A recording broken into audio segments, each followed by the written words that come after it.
uno de ustedes, y usted cuando ve que su hermano y que su hermana en Cristo vinieron, eso da una alegría. Estamos juntos, reunidos, unánimes, en el mismo espíritu. Amén.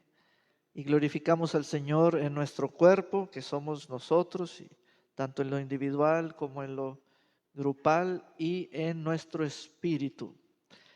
Somos espíritu y la actividad es en el espíritu. Amén. Aleluya. Deje que el Espíritu de Dios haga. Él dijo, ustedes son hijos de Dios. Así que en la casa del Padre hay bastante actividad propia de su nombre. Amén. Bendito sea el Señor. Vamos al libro de los Hechos de los Apóstoles y estaremos trabajando en los primeros capítulos, capítulo 1. Y en este capítulo primero tenemos la narrativa de forma concisa o condensada de los 40 días que pasó el Señor después de haber resucitado con sus discípulos, con sus escogidos, con sus llamados apóstoles.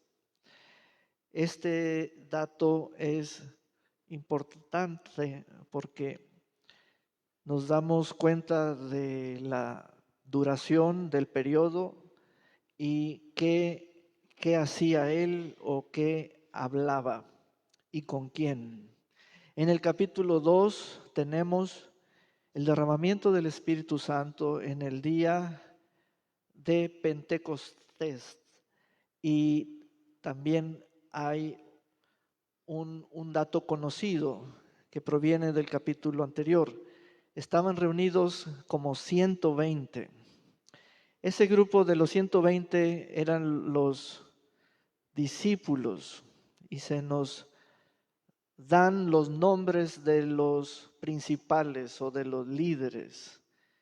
Eso lo vemos en el capítulo 1, verso 13, allí. Ahora, con la ayuda de mi hermano Isaac y mi participación, vamos a traer una escenificación de la iglesia que comenzó en Jerusalén, e Isaac la va a representar. La iglesia en donde tenemos los nombres de los apóstoles, se nos dice en el verso 13 y 14, tanto hombres como mujeres. Esa iglesia era la iglesia radicada en Jerusalén. Yo voy a representar la iglesia de hoy, la iglesia de este siglo, la iglesia que es la generación que está viva, y podemos hablar en lo local de nosotros y también en lo territorial de muchas otras congregaciones. Y luego traigo una cinta.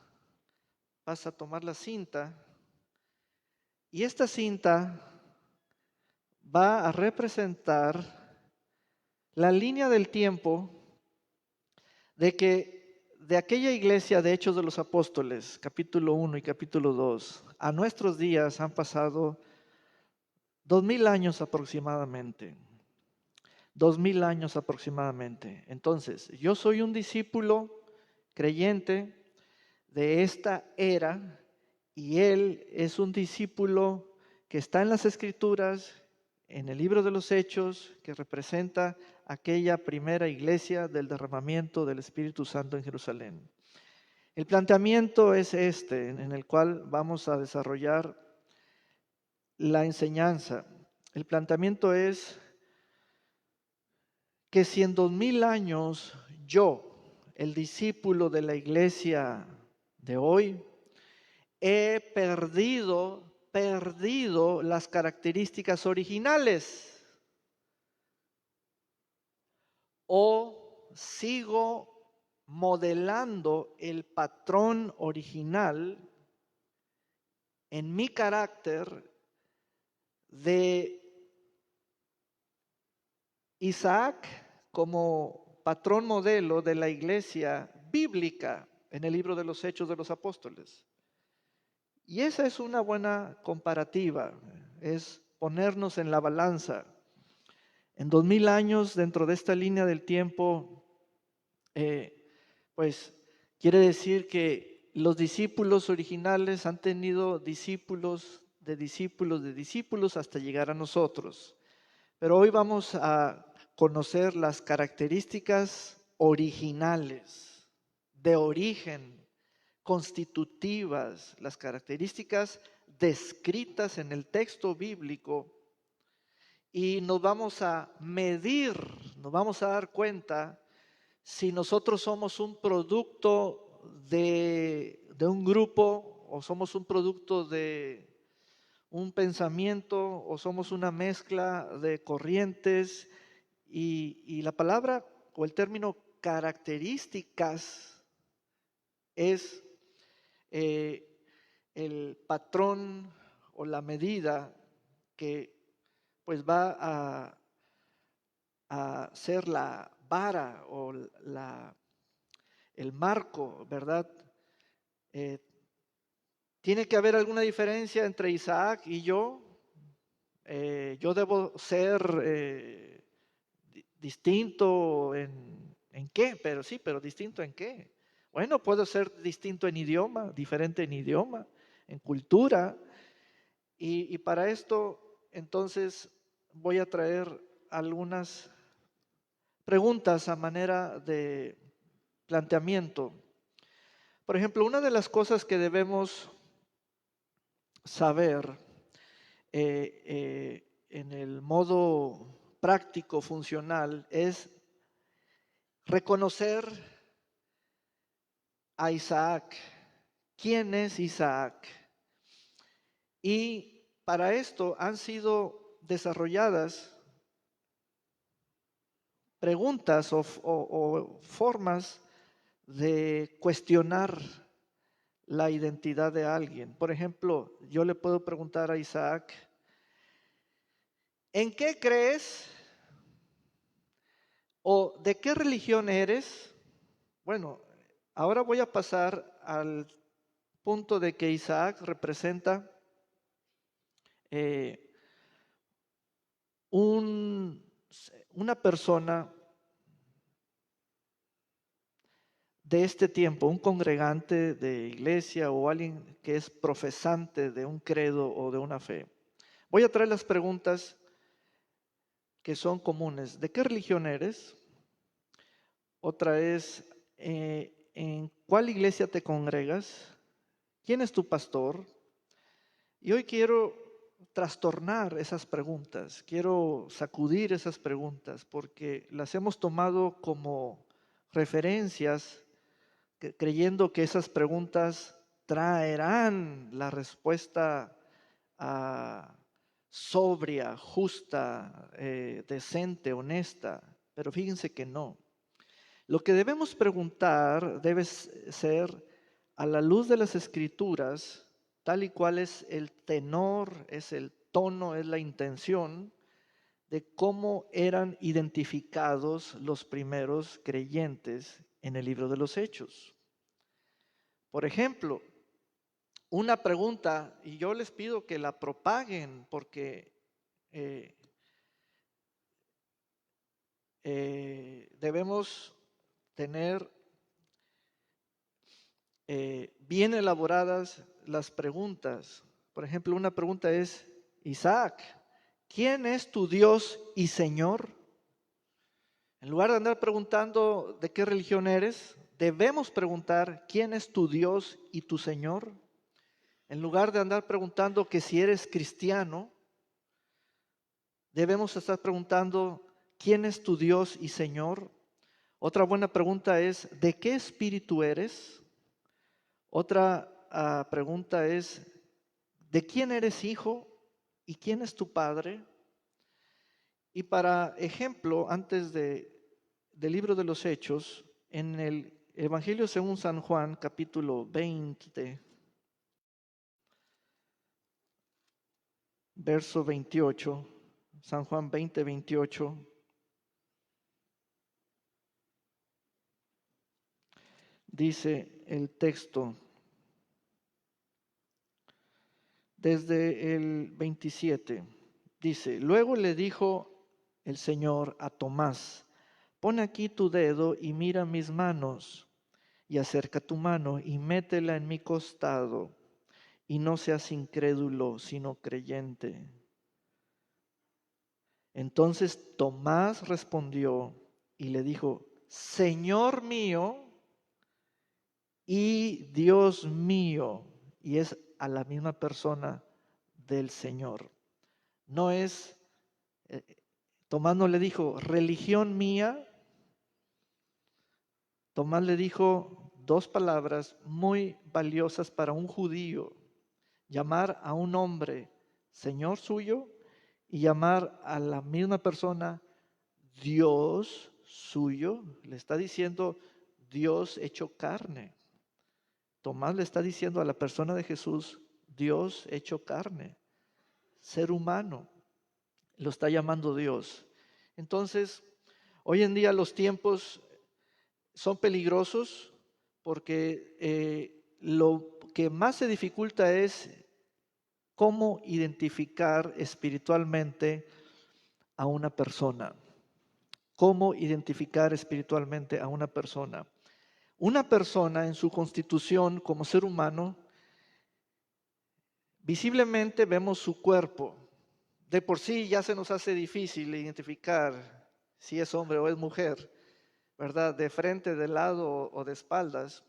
Pero viendo solamente el cuerpo, podemos darnos cuenta el género, ¿verdad? Joven, adulto, hombre, mujer, niño, niña, etc. Pero también en su constitución tripartita, Isaac posee su alma, su personalidad, su voluntad, su mente, sus emociones, su intelecto, su forma de pensar, su temperamento, su personalidad, que lo hace ser único e individual entre muchos. Entonces, allí nos damos cuenta si Isaac es culto, educado, letrado, cuál es su idioma, cuántos idiomas sabe hablar, si Isaac tiene un comportamiento socialmente moderado, etc. Pero luego viene su espíritu, su espíritu, su espíritu. Quiero que vean esos tres lugares, su espíritu o su verdadero yo, es su persona espiritual. Entonces, ¿qué vemos allí?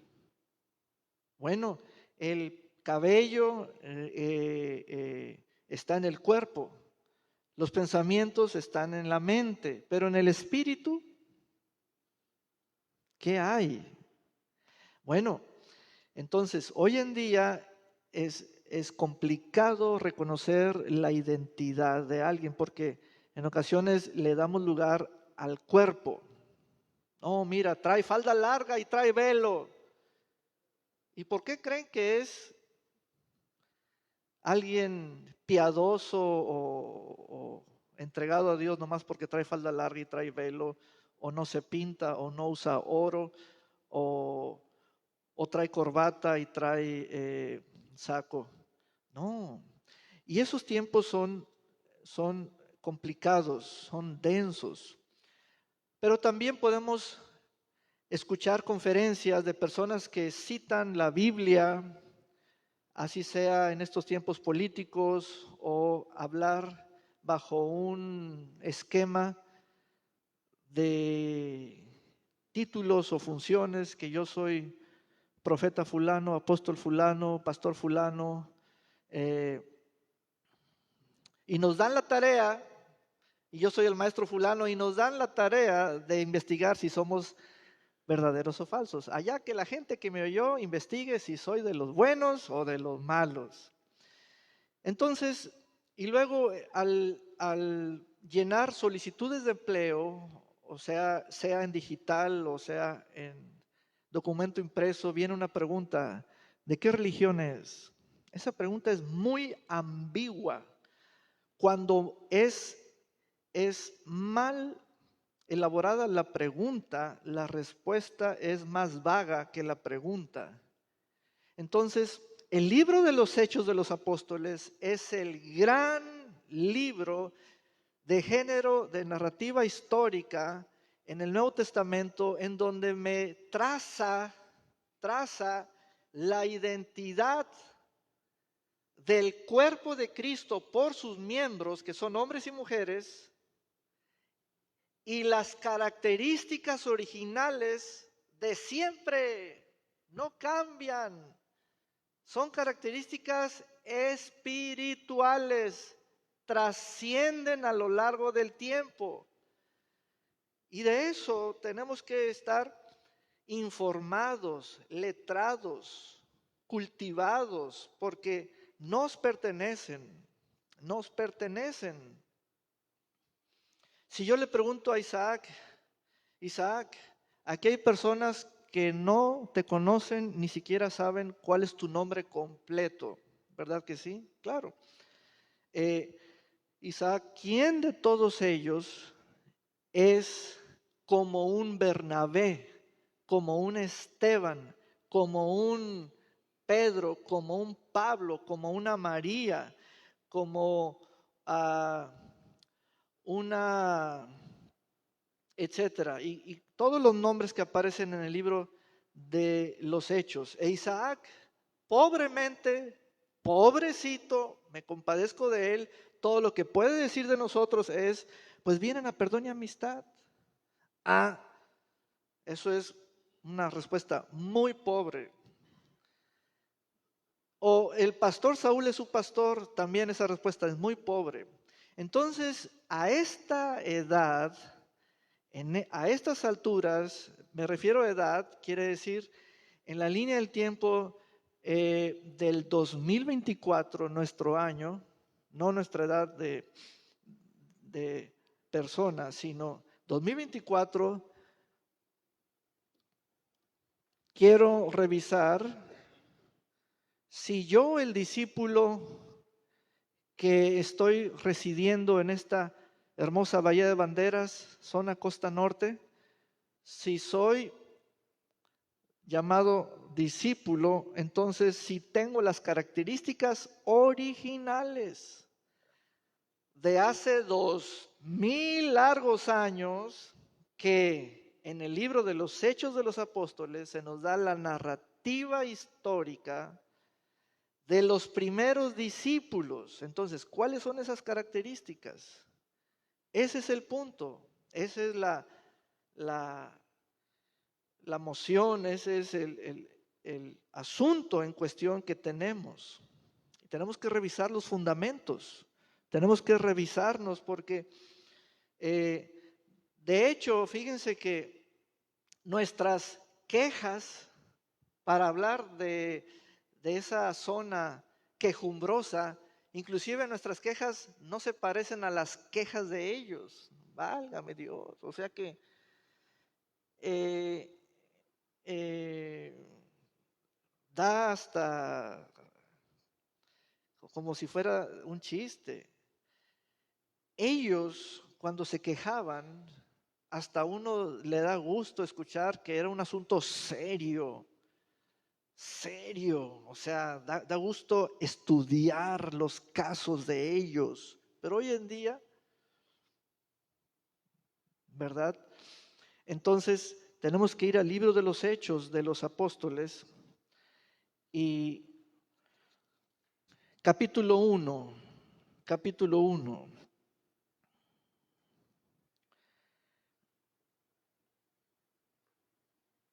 verso 1 dice, estimado Teófilo o estimado hermano que ama a Dios y es amado por Dios. En mi primer tratado, que fue el Evangelio según San Lucas, hablé acerca de todo lo que Jesús comenzó a hacer y a enseñar, hasta el día en que fue recibido en el cielo, después de que por medio del Espíritu Santo les dio instrucciones, mandamientos u órdenes. Tiene la misma esencia. A los apóstoles que había escogido. ¿Cómo los había escogido? Por medio del Espíritu Santo. ¿Y cómo había traído instrucciones por medio del Espíritu Santo? Dice, después de su muerte se les presentó vivo y con muchas pruebas que no admiten duda, se les apareció durante 40 días y les habló acerca del reino de Dios. Mientras estaban juntos, les mandó que no se fueran de Jerusalén, sino que les dijo, esperen la promesa del Padre, la cual ustedes oyeron de mí. Como saben, Juan bautizó con agua, pero dentro de algunos días ustedes serán bautizados con el Espíritu Santo. Préstele atención a los ustedes. Ustedes esto, ustedes aquello. Porque allí está la definición del grupo. Allí tenemos la definición que es la identificación de a quienes el Señor se está dirigiendo. En este pasaje, en este bloque, hay tres cosas claramente identificadas que el Señor está impartiéndoles a ellos. Número uno, el Espíritu Santo, basado en una promesa del Padre. Número dos, el reino de Dios. Y número tres, la resurrección del Mesías, porque dice el texto que el Señor les dio pruebas indubitables, o sea que no admiten duda de que Él está vivo. Y la resurrección seguida de la ascensión al Padre. La ascensión corporalmente, la elevación del Señor resucitado al Padre. Amados hermanos, si pudiéramos sentir por obra del Espíritu Santo cuánto aprendieron, o sea, asirse de tomar, recibir eso. Son los fundamentos, los fundamentos, los fundamentos. Un discípulo hecho por el Señor Jesucristo, un discípulo con las características espirituales, recibe todo en su espíritu, es el receptor en su espíritu, va a recibir al Espíritu Santo, va a quedar sellado con el Espíritu Santo. A ellos se les dijo, esperen, y en el día 50, día llamado de Pentecostés, el Espíritu Santo vino a ellos. Porque aquí lo que rige es la promesa. La promesa es la declaración de autoridad. Esto va a suceder, eso es una promesa. Y déjenme les digo algo, todas las promesas tienen esa misma esencia, son declaraciones de autoridad. Luego, el reino de Dios, pues sucede que el Señor dice que durante 40 días les habló acerca de su reino. ¿Cómo es posible que si agarramos la cinta de los 2000 años, encontremos a pseudodiscípulos que no conocen nada acerca del reino de Dios, nada acerca de lo que es la ascensión de Jesús al Padre y su resurrección, y nada acerca del Espíritu Santo? Nada de ninguna de esas tres cosas. ¿Qué ha pasado? Entonces, no les habló durante 40 minutos, les habló durante 40 días para que veamos la importancia, para que veamos que el Señor está impartiéndoles con toda calma y a la vez profundidad el panorama de su cuerpo que ellos van a representar y de que Él va a ascender al Padre, pero Él va a transferir su gobierno por medio del Espíritu Santo a la iglesia, por medio del Espíritu Santo en cada uno y por medio de los 5 ministerios a los santos. Esto es algo corporativo. Entonces, en el verso 8 dice, pero cuando venga sobre ustedes el Espíritu Santo, recibirán poder. Eso es muy importante.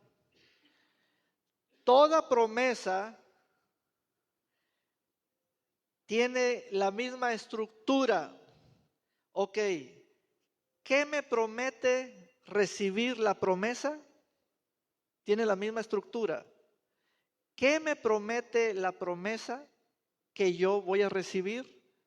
Ok, si me están prometiendo que vendrá a mí de parte del Padre la persona del Espíritu Santo, ¿qué recibiré cuando Él venga? ¿Cuántas promesas usted ha descubierto en el texto bíblico?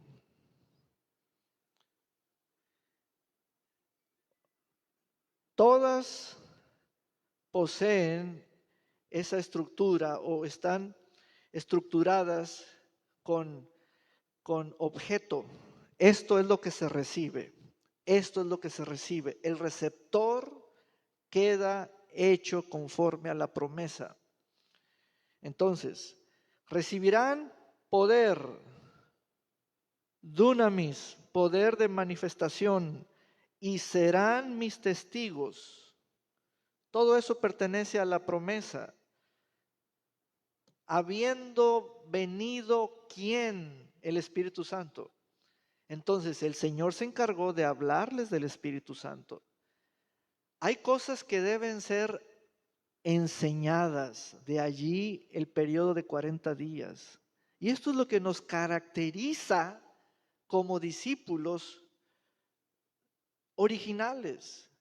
Enséñenme del Espíritu Santo, enséñenme del reino de Dios, enséñenme de los 5 ministerios, porque esos 5 ministerios pertenecen a la parte de la ascensión de Cristo en Efesios capítulo 4. Ahí habla sobre la ascensión del Señor. Enséñenme, o sea, los discípulos no estaban acostumbrados a como nosotros.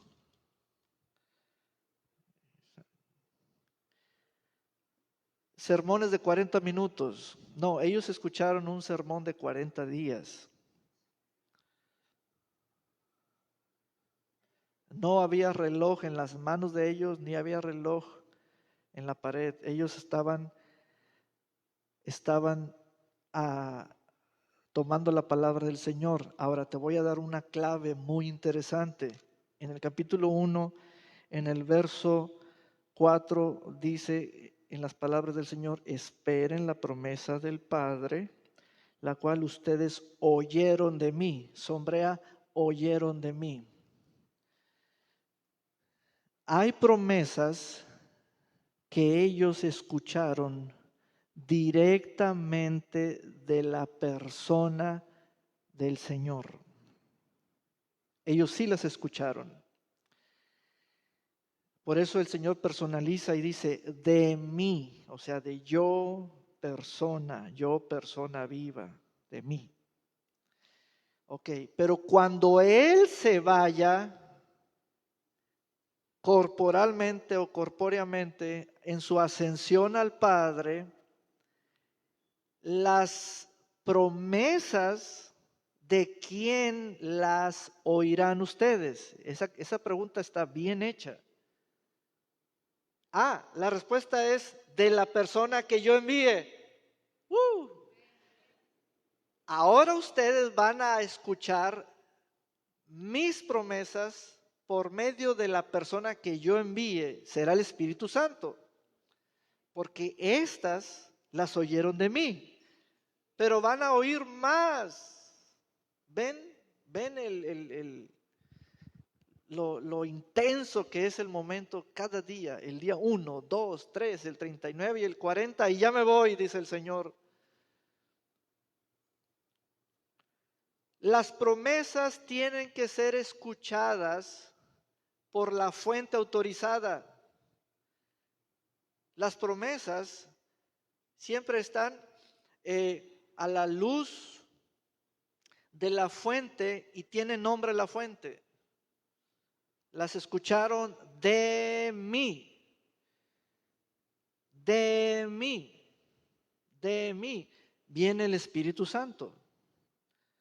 Los apóstoles lo proclamaron como y recibiréis el don o la dádiva del Espíritu Santo. Y ellos lo vieron manifestarse tanto en el día de Pentecostés sobre los judíos como en la casa de Cornelio sobre los gentiles.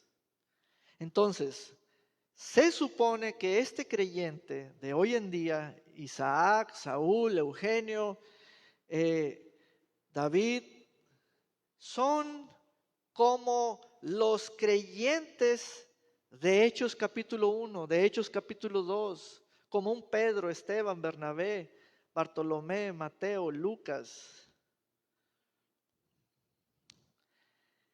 Y tanto Isaac como yo, como usted, debemos estar en la vida de la palabra del libro de los Hechos de los Apóstoles. No es comernos la letra, sino saciarnos del mensaje o saciarnos, tener el mismo espíritu y la misma verdad. Esa es la característica. ¿Ven cómo las preguntas de que cuál es tu religión, eres cristiano, a qué iglesia vas, no tienen sentido? Es decir, déjenme hablar denostadamente de esas formas. Eso no tiene valor. A mí, si quieren saber quién soy yo, a mí pregúntenme quién es tu Señor y tu Dios. Eso tiene sentido, eso tiene valor para mi inteligencia. Es un insulto a nuestra inteligencia que nos hagan preguntas vagas, preguntas estilo eslogans políticos. Uno debe ser claro. A ver, ¿cómo sabemos quién es Isaac? Ok, ¿qué quieres saber? En su cuerpo, pues es hombre. En su alma, pues él es dotado, con músico, él es maestro, tiene ciertos cursos, etcétera. Sí, pero en su espíritu, ¿quién es? ¿Y tú quién eres? No, pues, fíjense las respuestas que solemos dar. Pues yo leo la Biblia. La leen hasta el mismo diablo. La cree cada demonio.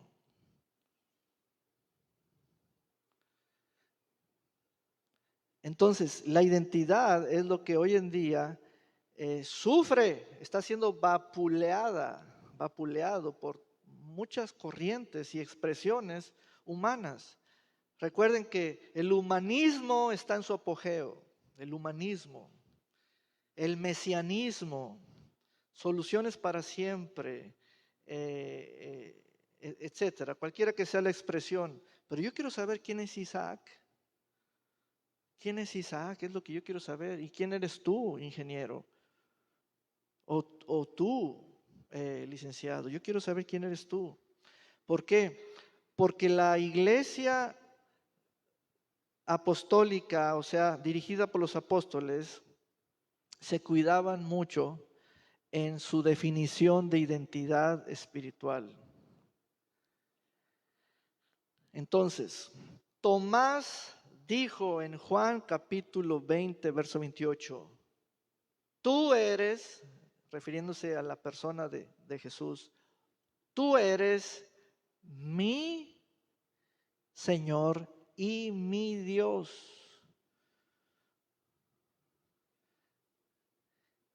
Discúlpeme lo que voy a decir, el que no entienda eso está amolado. ¿Cómo quieres entender por tus preguntas, tú reportero de afuera, cuál es tu religión? No, mejor entiende cuando yo te diga lo que dijo Santo Tomás. Jesús es mi Señor y mi Dios. Si no lo entiendes, estás amolado. Porque al mismo diablo que se sabe toda la Biblia, le respondió Jesús en el desierto, en la tentación. Le dijo, al Señor tu Dios adorarás. ¿Y sabes qué? Sí entendió. Sí entendió. Lucas 4, Mateo 4, 4:10, al Señor tu Dios adorarás y a Él solo servirás. Y el diablo sí entiende. ¿Y por qué los reporteros no entienden? O las personas no entienden. Si el diablo sí entiende. Uno tiene que estar a la altura de nuestro razonamiento y estructurar bien una expresión, una idea. Entonces, las características de quién es Isaac están en la Escritura. Las características del patrón, del modelo, están en la Escritura. A un discípulo del Señor lo vas a encontrar como, ¿ok? Ve a Hechos capítulo 6.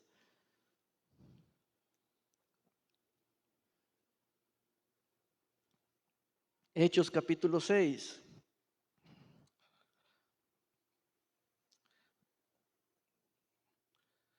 Dice el verso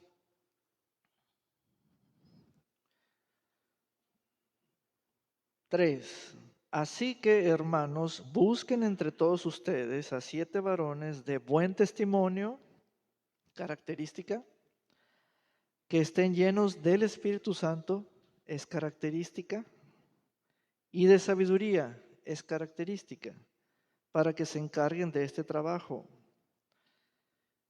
Verso 5. Esta propuesta fue del agrado de todos los creyentes y eligieron a Esteban, que era un varón lleno de fe y del Espíritu Santo, y a Felipe, Prócoro, Nicanor, Timón, Parmenas y Nicolás, que era un prosélito de Antioquía.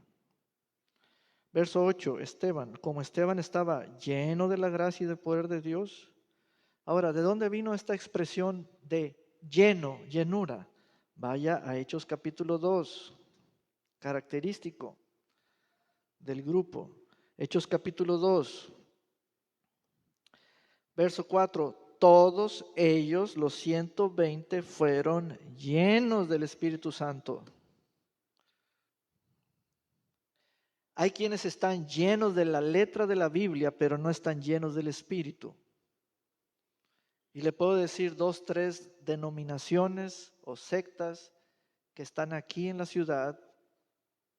Entonces, la característica principal, esencial, fundamental, es estar llenos y explícitamente dice de qué. Por eso hay que tomar las preguntas basadas en las respuestas de la Biblia. Ok, para saber la identidad de Eduardo, para saber la identidad de Yolanda, no hay que ver su Facebook. No está en sus negocios. La identidad es espiritual. ¿Quién es la persona? Entonces, espiritualmente es de qué espíritu está lleno.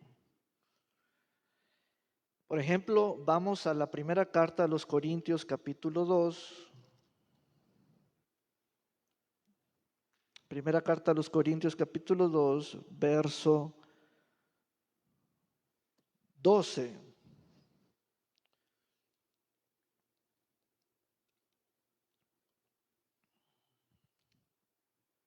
dice el texto, y nosotros no hemos recibido el espíritu del mundo, sino el espíritu que proviene de Dios, para que entendamos lo que Dios nos ha dado o concedido. ¿Ven? Es imposible entender sin haber recibido el Espíritu Santo. Toda dádiva de Dios, y se refiere a Cristo Jesús, porque en Él está la obra redentora, salvífica, etc. Entonces, los primeros cristianos, que fue un nombre que los no cristianos les dieron a ellos en Antioquía,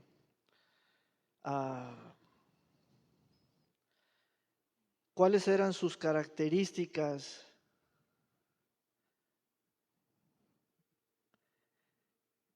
El Espíritu Santo en ellos, en ellos. El reino de Dios en ellos. Y luego el gobierno, que es integrar la iglesia o ser parte del cuerpo de Cristo, donde tenemos a los santos y donde tenemos a los obispos, que son los supervisores, y los pastores, etcétera, y todas las funciones que son para beneficio del cuerpo. Amén. Entonces,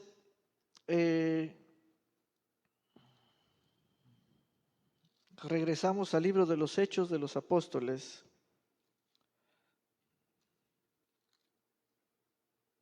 Quiero con este mensaje dejarlos con la lumbre que es por la palabra, o sea, el fuego que es por la palabra en uno. Porque la tendencia hoy en día, 2000 años después, es: yo quiero desarrollar una espiritualidad basada en,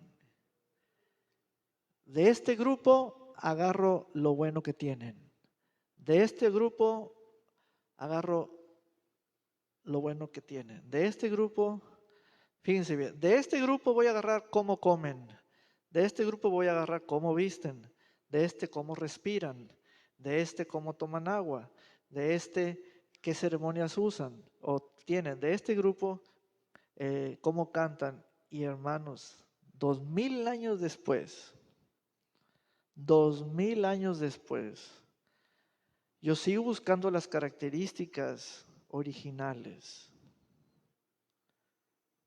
Y ese es el gran problema hoy en día, porque Isaac quiere saber, como él leyó en la escritura que hay pastores, Isaac quiere saber si yo soy un pastor auténtico. Y yo quiero saber si Isaac es una oveja auténtica. Entonces, aquí la autoridad absoluta está en las escrituras. Es todo. Si las escrituras dicen cásate, ¿qué es? Cásate. Si las escrituras dicen bautízate, ¿qué es? Bautízate. Si las escrituras dicen llénate de esto, es llénate de eso. La palabra de autoridad escrita es el testimonio de nuestra fe y son las escrituras. Allí es el libro que está dividido en 66 capítulos, 39 del Antiguo y 27 del Nuevo Testamento, en un rango de tiempo de 1400 años aproximadamente y alrededor de 40 o más autores. El Antiguo Testamento escrito por profetas, el Nuevo Testamento escrito por apóstoles. Entonces, ven las características. toda persona que traiga pensamientos de que me quiero cambiar de iglesia, quiero otro pastor, aquí no me alimento, no le entiendo, no aprendo, hermanos, es de dudable calidad y procedencia de ser llamado discípulo, porque las características originales no me presentan un modelo pobre o un modelo raquítico o un modelo enclenque espiritualmente. Allí me presenta que los discípulos se llenaban, se llenaban, se llenaban. ¿Sí? Ven que un discípulo aprende, un discípulo es un miembro que tiene lugar, funciones propias y tiene llamado, es decir, el Señor lo usa, lo llama y le dice, tú llegarás a hacer esto, o yo te escogí para esto. Vayan conmigo a Hechos, capítulo 9, para que veamos un caso clásico, o sea, tiene clase, tiene estatus este caso. En el verso 10, en Damasco había un discípulo llamado Ananías. Allí hay un llamado, un llamamiento hecho se identifica quién lo llama, el Señor, se identifica la forma en visión, y ese llamamiento tiene dos puntos receptivos o dos características propias. Número uno, por nombre y también por ser discípulo. Por ser discípulo. Es decir, por ejemplo, todos tenemos nuestro nombre de pila, nuestro nombre de nacimiento.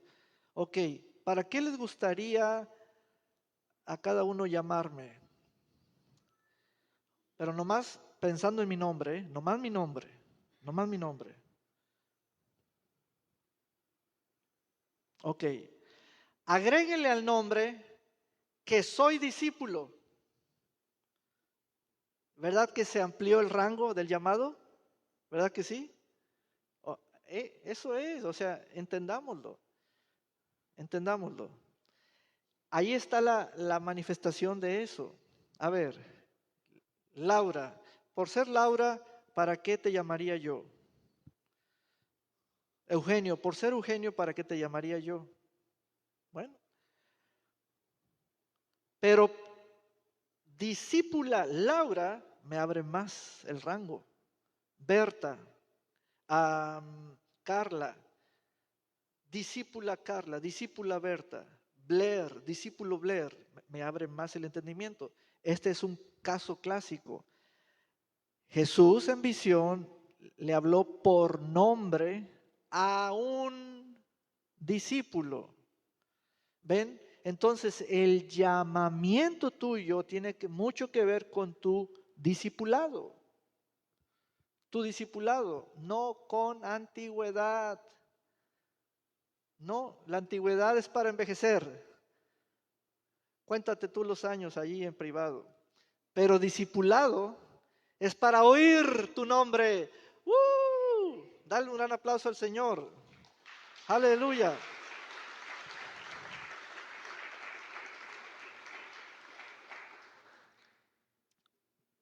Porque se le agrega o se le asocia a tu nombre un llamado, un llamamiento, un llamamiento. En tu nombre está tu carácter, tu onoma, o sea, tu reputación, tu carácter, tu fama. Y se agrega, ahora el Señor dice, le hablo a Ananías por ser discípulo, ¿verdad? ¿Cuántos de ustedes están cansados como si no los oyera el Señor? Como que si no les prestara atención el Padre. de que, Señor, aquí estoy, úsame, o Señor, revélame qué ministerio tengo. Hermanos, con el puro nombre, con el puro nombre,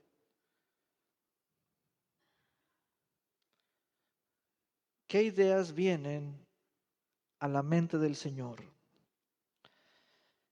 En los llamamientos hay varias expresiones que le dan iniciativa al llamamiento. Una de ellas es la condición espiritual de discípulo. Otra de ellas, la iniciativa la tiene la voluntad del que llama. Yo, el Señor, por la voluntad de Dios, llamo a Saulo porque él es para mí, por mi voluntad, un instrumento escogido. Entonces, pero cuando yo llamo a Ananías, a Isaac Ananías, yo lo llamo a él porque él es un discípulo. ¿Ven eso? Entonces, esa es la vida espiritual en la que un discípulo se mueve, pero se mueve con conocimiento, no con berrinches de que qué ha pasado con él, qué anda haciendo mal. No, es conocimiento. Entonces, vamos a estar al pie de la palabra, atendiendo nuestra vida espiritual. ¿Qué le dijo el Señor? Le dio toda la información, lo mandó a una dirección específica, le dio un procedimiento, le dio instrucciones. Ananías fue y encontró a Saulo, estaba ciego, tenía 3 días sin comer ni beber nada, y estaba orando, y le impuso manos a Ananías a él. Saulo recibió la vista, recobró las fuerzas, fue lleno del Espíritu Santo, fue bautizado y se integró con la ayuda de Bernabé a los discípulos, tanto de Damasco como de Jerusalén, etcétera. ¿Ven? Pero que les suene esa palabra como una palabra de disciplina. Discípulos, discípulos, discípulos, discípulos, discípulos. Entonces se ve cómo vive el cuerpo de discípulos en Damasco, el cuerpo de discípulos en Jerusalén y el cuerpo de discípulos. Ahora traslademos eso a nuestra costa, Cabo Corrientes, Puerto Vallarta, Bahía de Banderas. Identifiquemos a los discípulos. No, pues unos venden tacos, pero no es si son taqueros. Otros son músicos. A veces cantan en la iglesia, a veces cantan allá en el rancho. Pero no es entrar por allí. Búscales las características originales. Búscaselas. Es que tienes que ser profesional en esa área. O sea, tienes que ser como un Bernabé. Miren esto en el libro de los Hechos, capítulo 9, el verso 26.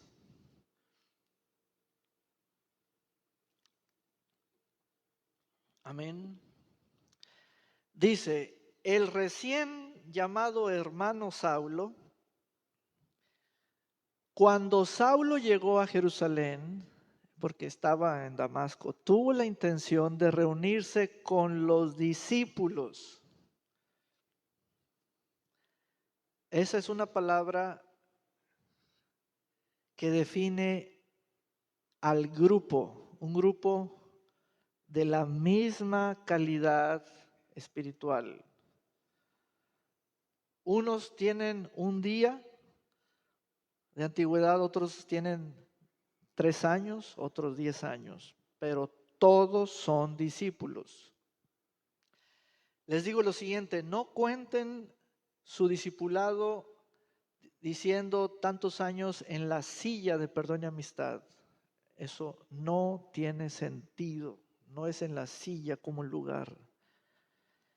Son discípulos no de un domicilio, no de un nombre legal registrado, sino son discípulos de la iglesia que es el cuerpo de Cristo, con las mismas características de hace 2000 años. Fíjense este episodio tan interesante. Trató de reunirse con los discípulos. Entonces llega Saulo y aleluya, gloria a Dios, y hablando en lenguas y hermanos, y los otros con una cara así fea hacia él. Y hermano, mira, aquí traigo la palabra del Señor, yo soy como tú. Y los otros, fíjense bien, hay un verbo allí, dice, no creían que él era un discípulo. ¿Tenemos derecho a eso? Claro, es una característica. Que no nos den a tole con el dedo los políticos ni los autollamados esto y aquello. Tenemos el derecho a no creer que alguien es lo que dice ser, porque esa es una característica propia de los discípulos. ¿Cómo vamos a ser nosotros más volubles, más menos estrictos, como un ándale pues? No. Entonces Saulo dijo, caray, no creen que soy hermano. Mira, me sé Juan 3:16, no pasas. Génesis 1:1, no pasas. Mira que Jehová es mi pastor, no pasas. Híjole, está difícil entrar al grupo. Pues ahora está bien fácil entrar. ¿Sabes cómo entramos nosotros ahorita al grupo? Con un me invitaron. Eso está muy sencillo. Con un me invitaron ya, pues se las vamos a poner más difícil. Tiene que ser conforme a la Escritura. Tienes que saber si los demás que están aquí ya creen que tú eres discípulo. Ábrete. O sea, tiene que ya saberse esto porque estamos sobre el texto. Estamos sobre el texto. Entonces, pero todos le tenían miedo porque no creían que fuera uno de ellos.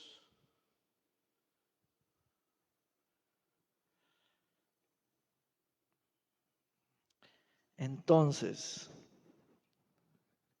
¿cómo sabemos si Lita es una de ellas? Si Eduardo, si Abigail, si Petra es uno de ellos, es una de ellos, si Sergio es uno de ellos. Muy sencillo, pregúntale si es cristiano. Está muy pobre esa pregunta. Muy pobre está esa pregunta. No tiene sentido, no tiene valor intelectual la pregunta. Santo Tomás dijo, ese hombre que tiene las marcas en su costado y en sus manos es. Hoy las preguntas son dirigidas a quién, a qué soy yo. No, es qué digo yo que es él. Esa es la correcta forma de enfocar una intención de saber la identidad de alguien. Cuando yo declaro quién es el Señor para mí, estoy declarando quién soy yo para Él, ¿correcto? Hay que tener esa inteligencia, que no insulten nuestra inteligencia, los que no saben pensar. ¿Quieren saber quién soy yo? Bueno, ¿quieren saber mi nombre? Mi nombre es Saúl González Rivero, pero mi nombre no les dice que soy espiritual. Mi nombre no es espiritual. Mi espíritu, ¿de qué está lleno? ¿De qué está lleno? ¿Del espíritu del mundo o del espíritu de Cristo? Entonces, allí es donde trabajamos con el texto. Entonces Bernabé se encargó de llevar a Saulo ante los apóstoles. Ahí está el gobierno de la iglesia. Y allí les contó cómo Saulo había visto al Señor. Eso de allí les contó es el testimonio. ¿Saben? Para que todos acepten que Isaac es discípulo, debemos dar testimonio. Labios ajenos a Isaac deben decir que Isaac es discípulo. Punto. Amén. Así es la vida de la iglesia, que ya no te la platiquen diferente al libro de los Hechos, porque ahí es donde todo se vuelve muy light, muy light. Entonces, ¿y con qué valor había predicado en Damasco? En el nombre de Jesús. Vamos a un compadre del verso 27, por favor. Aleluya.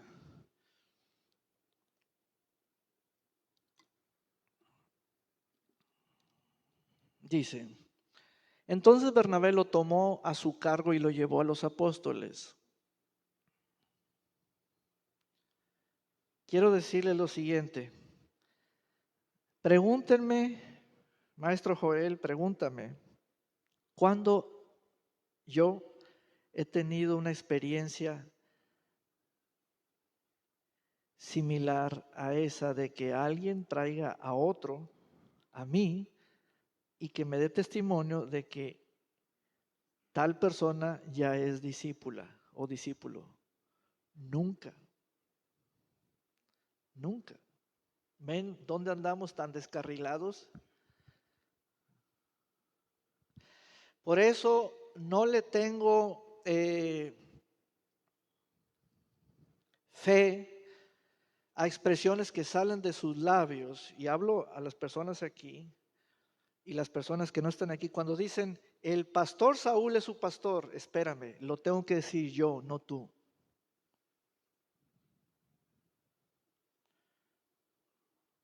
¿Quién lo tiene que decir? Yo. Va, perdón, amistad, espérate, lo tengo que decir yo, no tú. Esa es mi oficina. ¿Ven cómo se ponen las cosas serias? ¿Sí? Entonces los apóstoles les dijeron a todos los discípulos que Saulo ya es como uno de ellos. Amén.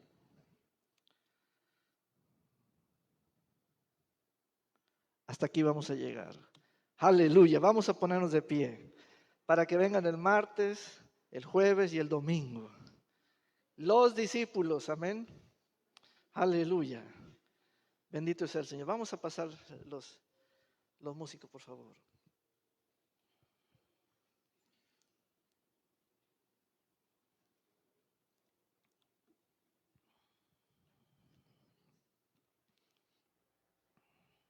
Aleluya.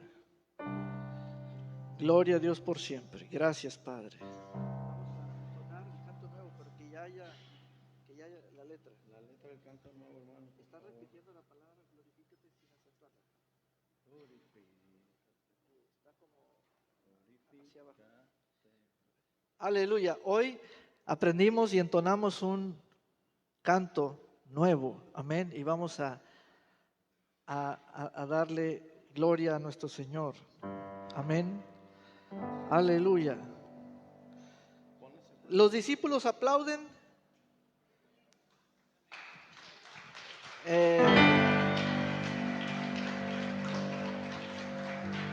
Los discípulos alzan las manos. ¿Y por qué usted no? Yo a mi hijo Paul le dije, estaba así cruzado, así, le dije, no te ates las manos, suéltalas.